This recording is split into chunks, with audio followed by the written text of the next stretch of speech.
নমস্কার, আমি একটি কবিতা আবৃত্তি করছি। কবি রবীন্দ্রনাথ ঠাকুরের লেখা কৃপণ। আমি ভিক্ষা করে ফিরতেছিলাম গ্রামের পথে পথে, তুমি যখন চলেছিলে তোমার স্বর্ণরথে। অপূর্ব এক স্বপ্ন সম লাগিতেছিল চোখে মম। কি বিচিত্র শোভা তোমার, কি বিচিত্র সাজ। আমি ভাবতেছিলাম এ কোন মহারাজ, আজি শুভ ক্ষণে রাত ভালো ভেবেছিলেন তবে। আজ আমার দাঁড়ে দাঁড়ে ফিরতে নাহি হবে, বাহির হতে নাহি হতে কাহার দেখা পেলাম পথে। চলিতে রথ ধন ধান্য ছড়াবে দুই ধারে, মুঠা মুঠা কুড়িয়ে নেব নেব ভারী ভারী।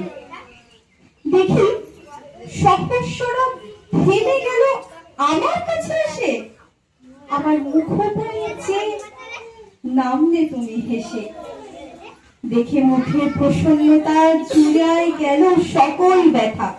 হেন কালে কিসের লাগে তুমি অকস্মাৎ, আমায় কিছু দাঁড় বলে বাড়িয়ে দিলে হাত। মরি এক্ষুনি কথা রাজাধিরাজ, আমায় দাঁড়বে কিছু।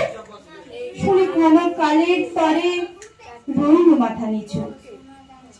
তোমার কি অভাব আছে ভিখারি ভিক্ষুকের কাছে? এ কেবল কৌতুকের বসে আমায় প্রবঞ্চনা। ঝুলি হতে দিলেন তুলে একটি ছোট্ট কোনা, যবে পাত্র খালি ঘরে এনে উজাড় করে, একি ভিক্ষা মাঝে একটি ছোট্ট সোনার কোনা দেখি।